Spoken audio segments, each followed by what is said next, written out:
everyone. I'm Nina Collins from Revel. We're a social event, a social platform and website and community for women over 40. Katie, if you don't know, I founded a community called The Wolfer that then Revel, we merged this summer. And so now we're kind of this large community for women over 40. And on our site, we have tons and tons of events, including lots of book clubs, but I run the kind of official book club. And the way I've been doing it since we merged is I interview an author the first week of the month. And then that book is the book of the month that we discuss the last Sunday of every month at like 8:30 Eastern. So the November book is Intimacies by Katie Kitamura. And I'm really excited to read this. And I had actually identified, I mean, I've already read it. I'm excited to talk to you. I had identified this through like my reading and PW and the rest as a book I wanted to read. And then my boyfriend gave it to me for my birthday. Oh, wow. Which also makes me appreciate him even more because it really is a perfect book for me to read. And I loved it so much that I just finished it this weekend that I immediately ordered your previous book, A Separation. This is her last book, which was a notable book in the New York Times Book Review. So I'm going to just give a brief official intro to you. So Katie Kitamura's most recent novel, A Separation, was a finalist for the Premio Gregor von Rezzori and a New York Times notable book. It was named a best book of the year by over a dozen publications, translated into 16 languages, and is being adapted for film. Her two earlier novels, Gone to the Forest and The Longshot, were both finalists for the New York Public Library Young Lions Fiction Award, an award. I used to be a juror for that award, actually. She's a recipient of a fellowship from the Lannan Foundation and the Santa Maddalena Foundation. She's written for The Times, The Guardian, Granta, Bomb, Triple Canopy, and Frieze, and she teaches in the creative writing program at NYU. So welcome, Katie. Thank you so much for doing this. Thank you, Nina. I'm so happy to be here. The other thing I wanted to tell you actually is that you're in New York, and I am the board chair of the Brooklyn Public Library. And I also, and I chair something called the Whitman Circle, which is kind of this lovely salon we do for kind of slightly higher end donors, not hugely expensive, like people who give us more than $1,500 belong. And we do 4 to 5 events a year in people's homes with writers. And I'm going to I want us to invite you to do. I would love that. You'd love it. I've spent a lot of time in that library with my children in particular. So. Oh, really? Do you have children? I've got 2, 8 and 5, and we actually passed it over the weekend, and my daughter was like, I want to go in there and get some books. So nice. All right, well, I will definitely for me. Good. All right, so the novel now, of course, because of the way we do this, where I interview you at the beginning of the month and then the community reads it, we can't give away anything, but this is a good book for that. There's nothing really that we can give away except the very ending, perhaps. So this is a novel about a woman who's unnamed, which I want to ask about that. It's about a protagonist who leaves New York and goes to The Hague to work at the International Criminal Court. And she's kind of lost. I'd say there's a sense that she's like searching for a sense of belonging. Her mother lives in Singapore. Her dad is dead. She doesn't have any other family. She's never been married. Is it Singapore? Did I get that right? Yes, that's right. And she's got a lover and she's got one friend, but basically it's about this woman who's got this you learn as the novel unfolds how intense her job is working as an interpreter for the court. And so I guess the first question I have for you, I mean, really the first thing that came to me was like, why The Hague? Like I was enjoying the book so much that I was Googling pictures of The Hague. I'd been there once when I was like 20, but it just seems like an unusual place to set a novel. Sure. I mean, I think initially I chose The Hague because there are so many important tribunals that are there, so it seemed like a natural place where this character might go, but I felt myself to be very drawn to that location, and I didn't really know exactly why. And that's kind of one of the fun things about writing, is you discover things about yourself through the process of writing. So with this particular book, I went to The Hague during a kind of 2-week research period, and I also did a lot of Google image searching, and I spent a lot of time with maps and all those kinds of things. And I wrote a draft of the novel, and then when I reached the end of it and I went back to reread it, I realized that I had actually spent a fair amount of time there as a child with my own family. And it was as if there was something that had been drawing me to that place, but I hadn't realized it until I actually went through all of the kind of work of reconstructing the place in my mind and kind of finding places for my characters to live and living in the fictional world. And then I realized, there are all these very personal memories that I'd had as of my childhood, in fact, took place in The Hague. And so that's Huh. actually something that I gave to my central character. We Yes, had, at the end mentioned. she has a moment where she suddenly says, oh my goodness, that and that and that actually took place here. And so Yeah. I think, it's funny, location is really important to me as a writer. And in a lot of ways, my novels almost always begin with location. But I think there was something in this case that was very personal and quite submerged that I didn't understand until I was done writing. That's really interesting. Yeah, because I noticed in in a separation that it's also Yes. set in Greece, right? So you're Yes. obviously going far. Where did you grow up? I grew up in California. My parents are Japanese. They had a kind of interesting immigration path in that it wasn't the kind of standard, I think, American immigration story. They moved to the United States. They spent almost 20 years here, and then they returned to Japan. Hmm. So when I was a kind of, late teenager, they moved back to Japan and I stayed in the United States. Oh, wow. So you didn't go with them, and I didn't go with them. they Yeah. are they still there? Are they still alive? My mother is now between California and Japan, and my father is dead. So no, he spent the last years of his life there, and so I was spending a lot of time there as well in my 20s. Interesting. So now I'm getting a little bit of a sense of you and the ways you Yeah. overlap with the character, with the Yes. Yes. protagonist, for sure. Yes. So since you're talking about being Japanese and your upbringing, I'm going to go straight to one of the harder questions. For me, I was very interested in the question of race in the book, which Mm-hmm. doesn't really come up directly at all, Mm-hmm. except there's this one mention on page 211, right? So we have a character who's kind of, that her mother's in Singapore. I'm not even sure though you ever explicitly know what ethnicity she is. There's a reference early on to when she's talking about her linguistic capabilities, and she says Yes. she's Japanese from her childhood, I think. Yes, right. That's true. And Yes. then of course she's an interpreter at this court in The Yes. Hague where they're dealing with war criminals, essentially, Yes. most of whom are, in any case, in this particular case, it's an African war criminal, Yes. but it seems like there are a lot of them. And it's super interesting, the way you talk about what's happened in Africa and the way you present these men as being so kind of powerful and intriguing. And I just thought it was really blew me away. But on page 211, you have this exchange with him where he says, as for your race, this is the African Yes. dictator, as for your race, he paused, his eyes shifting toward me. Well, the less said about that terrible history, the better. Yes. And I thought that was really interesting. And I hope this isn't too confusing for people who haven't read the book yet, but I really wanted to know how does race inform this book Mm-hmm. for you? Mm-hmm. I mean, it's interesting. I think books, you have a starting point and then they become many other things, but a starting point for me with this book was always the question of complicity and how we are complicit in the systems that are around us, the systems that we are part of, the society that we live in. And certainly for me, as a Japanese American, I think particularly growing up in California, the narrative of being Japanese American had a lot to do with internment and to do with Yeah. Hiroshima, of course. And so that was a kind of narrative that I think was given to me as a child. But my mother actually said to me when I was a teenager, she gave me the book The Rape of Nanking, and she said, this is also part of who you are, and this is part of where that's part of your history as well.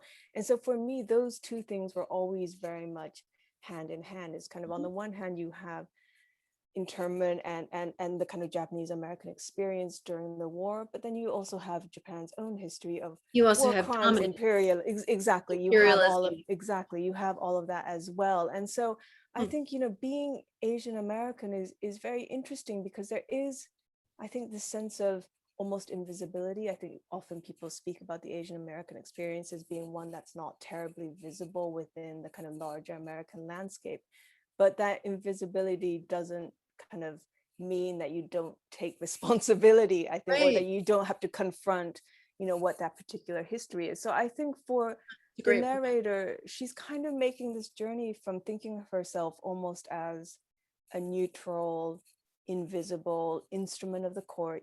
She's working as an interpreter. She thinks of herself as just somebody who language passes through. And I think over the course of the novel, she comes to kind of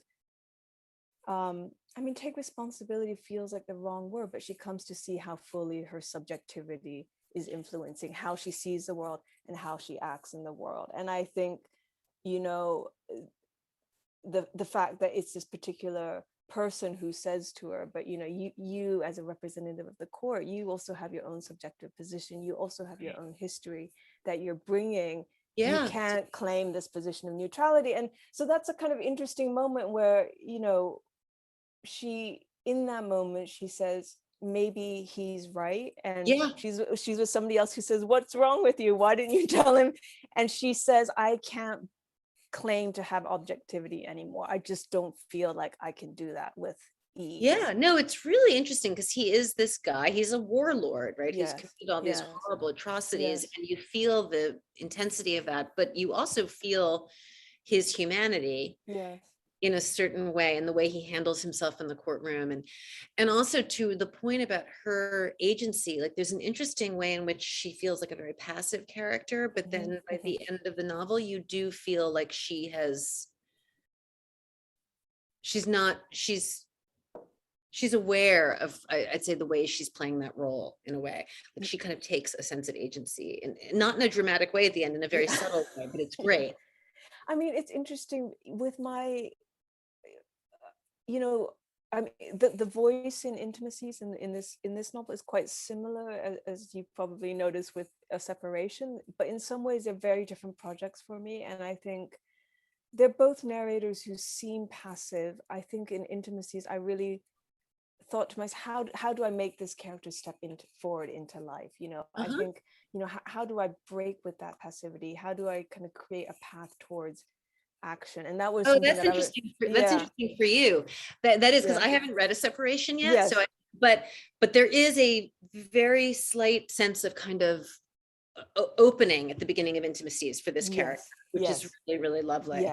So another question that I wonder, I mean, people must ask you this, but there's a kind of unusual, at first I thought it was like, is this a grammar thing? But it's more of a syntax thing. You have a kind of, and in fact, I did read one funny criticism on, I think, Amazon or something, who was like, I can't read this. The sentences don't make sense. The sentences totally make sense. They're absolutely beautiful, and they feel really elegant, and it feels very intentional to me as the reader, but it is kind of unusual. And I'm not sure if I can, I'm not sure if I can explain it in, I wrote down one example, but it's just the way the sentences, they kind of are almost circular. The two of them were on the phone together almost every night, he continued relentlessly. He was now almost loquacious, he spoke to me as if I were familiar with all the details of his marriage, when in reality, he had told me nothing, not until that moment, not the fact that he had a wife. I don't know, tell me about the way you write, because it's a new... I mean, I spent my first two books had quite short sentences, in fact, and I worked a lot. It was a kind of very terse and quite clip style. And I had the sense that I was becoming too kind of invested in style on the page, if that makes sense. I was doing so much editing, I was paring back constantly, I was kind of perfecting everything. And I felt as a writer that I was starting to almost escape into style, if that makes sense. I was avoiding some of the kind of harder questions of what was happening on the page in a scene with a character. And instead focusing on the kind of surface of the style. And I knew with these books, and which shift into first person, that I wanted to kind of capture instead the kind of movement of a mind on the page, the way a mind works, which isn't always in perfect sentences, and certainly isn't in short sentences, at least in my case.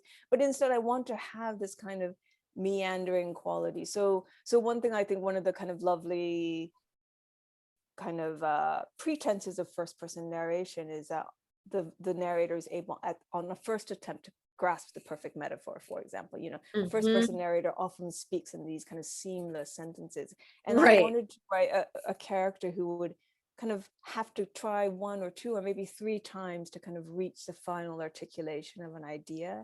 And so that was kind of what I thought, those kinds of sentences which kind of trip over themselves in some way, that to me felt like the truest expression of a mind that was grasping, that was trying to figure things out, rather than a mind that was presenting a finished idea. Yeah, it's very cool, because there is a sense sometimes reading it, tripping over them is I would sometimes say, like, wait, what is she doing here? And then I kind of relaxed into it, and I loved it, because it did feel very much, I mean, it's a book that I couldn't really put it down. I read it through in one day. Like, it was just, you go into this world. Thank you. I'm wondering if why you didn't name her, and if she has a name in your head. Is she you? Is she someone else? Who is she? She doesn't have a name in my head, and neither of them, neither her nor the narrator in The Separation has a name. I mean, I think there are kind of two reasons for that. One is that I'm always interested in how a book creates a kind of connection with a reader, and I think there are, as a writer, there are some kind of fairly, I don't want to say obvious ways, but there are some traditional ways that you create intimacy with a reader, and often that has to do with disclosure, maybe information about the character's background or childhood, or something like that. The display of emotion is another way. And I think for me, I wanted to try to create closeness with the reader primarily through giving the reader full access to how this person's mind works and how this person sees the world in the present tense almost. So you're really with her as she moves through the world, as she looks around, as she kind of speculates and thinks and gets lost in her own thoughts. And I wanted to see how much intimacy, if I could create enough closeness with the reader, that all of the kind of biographical details could fall away slightly, including her name. Yeah, that's interesting, because you're right. We don't really hear anything about her childhood except that brief reference to being a child with her parents. Yes. And you don't know anything about her life in New York. She really is just someone you're kind of following around The Hague while she's going through this period in her life. Yes. And is that what the title, I mean, Intimacies, because of course we haven't talked about, there is a love story in this book. It's not just about warlords. And there's a friendship. And when I think about the title, I also think about that interesting situation with the brother sister. Yes. There's a lot that's going on, but what does the title really say to you? What are you after there? Yeah, I think it's important to me that it's intimacies in the plural. And I had an experience, again, as I said earlier, I often don't know what I've written until I've really written it. And I went back and I reread the book after I finished a draft, and I realized that it was full of instances of sexual harassment and sexual intimidation, and which made sense to me because it's a book that I think is interested in thinking about how power works and how power structures work, and sexual harassment is of course about power. And so then I started thinking about how the degree to which the book is about intimacies that are both desired and undesired and unsought. And so I think so much of, there are certain words that we're really conditioned to think of them as unequivocally positive. Intimacy is one of those words. Empathy is another one of those words. These are things that we're taught to foster, to seek out in our relationships. And in fact, in the book, I think there are many cases of an intimacy that the narrator actually doesn't want and isn't seeking. Yeah, and similarly, I think the scene with Adrian's wife in the kitchen. Yes, that would be one. And I think that so that kind of duality, I think, is probably what the title means to me. I mean, I think, of course, as we spoke a little bit earlier about how, nonetheless, I wanted to write a character who would be able to step forward into her life by the end of the book. I think despite the fact that she sees all these different ways that intimacy between people works, nonetheless, that is what she's seeking. That is what she wants. That's what she's craving. Yeah, it's what she's craving. Yeah, that's so completely true. And it's also, I guess, there's a suspenseful quality to what you write. I read somewhere that someone said you're like the closest thing to a thriller writer who doesn't write thrillers. And there is that component where you're kind of wondering if something really horrible is going to happen. Are all your books like that? I think writing dread comes quite easily to me. I think it's almost my natural way. And I've been thinking about it a lot. I think writers are very marked by the fiction they read as children, the books the books you devour in that kind of addictive For me, way. that was like Judy Blume, but I mean, so whatever the genre was, like for my husband, who's also a writer, it was science fiction and fantasy novels. That was what he read, like this. And for me, it was detective novels, starting from kind of Nancy Drew through to Agatha Christie and then Patricia Cornwell. I read all those too, and my mother was a big detective reader. Oh, was she? fiction too. Yeah, she read the May Gray, the French detective series. Yes, yeah, She read all of those, and John le Carré, and she read yeah. a lot of mystery series. Yeah. Wow, that's amazing. That's fascinating. Yeah, so that was what I kind of grew up on in I some see. So way. that And sense of, so I think that's fundamental to my kind of understanding of how narrative and momentum and atmosphere work, is just reading all of these books. So it's kind of, it almost becomes hardwired, I think, in your DNA as a writer. And do you I'm wondering, I know it's probably an annoying question, but like how much of you is in your protagonist? I'll know more after I read A Separation, or I'll Yeah. become more curious, because there is a feeling, I don't think I always do that. I don't think as a reader you always Yeah. assume, but for some reason there is a feeling here that you have some of that personality. I don't know. I'm curious. I mean, I think one, sometimes people ask you, what have you learned as a writer, or what's your, what's the biggest lesson you've learned as a writer? And I think the biggest lesson I've learned is that whatever I do, I'm all over my fiction. And I think, you do expose yourself. That's how fiction works. I think it's very hard to write without revealing yourself in some way. And when I read books by my friends, I can see them on every single page. And it's very rarely in the exact biography of a character, but it's more in a sense of humor, a way of telling Nuance, just stories. different. Yeah, Yeah. just the personalities on the page. And so in that sense, I think I do share certain biographical, similarities with this character. I certainly grew up between cultures. I didn't grow up firmly oriented towards a single culture. I spent time in various parts of the world. And I think probably that way of seeing the world, that way of the particular movement of thought, I mean, it has to be mine because I I wrote it. Yeah, Yeah, so I feel like the more common answer is writers usually, particularly writers of fiction, will yeah, usually say, "Oh, that's not me." It's in, and yeah, yeah. obviously, I mean, how could it not I, be? yeah, I think it's, the actual, it's not autofiction in that sense. So it's not, there's not, the character is not name me and does not have my job and is not writing a book, for example. I think there's certainly, I have Yeah. friends who are writing themselves much more clearly, but I think it's a little futile to pretend that there's, of course, there are Yeah, large elements. I mean, you have to put yourself into your fiction. I think it's very, very hard not to. Yeah, It's so intimate, needless it's to say. intimate. Personal. Yeah, Yeah. And yeah. it's just the way it comes out. There are a lot of different ways that it can come out. And you know, for me, I'm a relatively reticent person. I think, disclosure doesn't come easily for me. And that's something that, that my character is afflicted in the same way, I Yeah, would no, say. you see that in her. She's really, I was so happy at the end of the novel that, I don't know, that I felt like something was shifting for her, which was Yeah. great. So Yeah. what are you working on next? I'm working on another novel. I think I'm kind of thinking of it as the third in a series with A Separation and Intimacies, and then this third book that I'm working on right now. And they're all books for me, in A Separation, the character is a translator. In this one, she's an interpreter. And in the project that I'm working on now, she's a performer, she's an actor. And I'm really interested in characters who are, as you noted about Intimacies, who have a certain amount of passivity and who are often speaking the words of other people. Of This other idea, people. yeah, Yeah, this that's idea super that interesting. language is passing through you. And so I think, gradually over the course of the three novels, the characters are kind of slightly stepping forward a little bit more. The first one is written translation, the next is spoken interpretation, and this third is actually performance. Performing, very Yeah, cool. It's kind of yeah, Rachel Tusky sound. yeah. So Yeah. we'll see how that goes. It's very early days, but yeah, that's what I'm Wow. I'm working on Well, at the you're moment. totally fascinating. I feel lucky I got to talk to you. This has been Oh, really thank great. So you.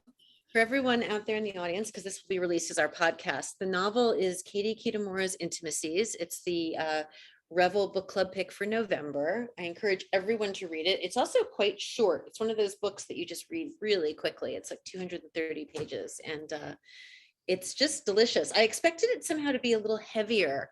I think because of the idea of the court and interpreter, I felt like it was going to be it is an intellectual novel, but it has a kind of an ease to it. It's really just beautiful. So thank you.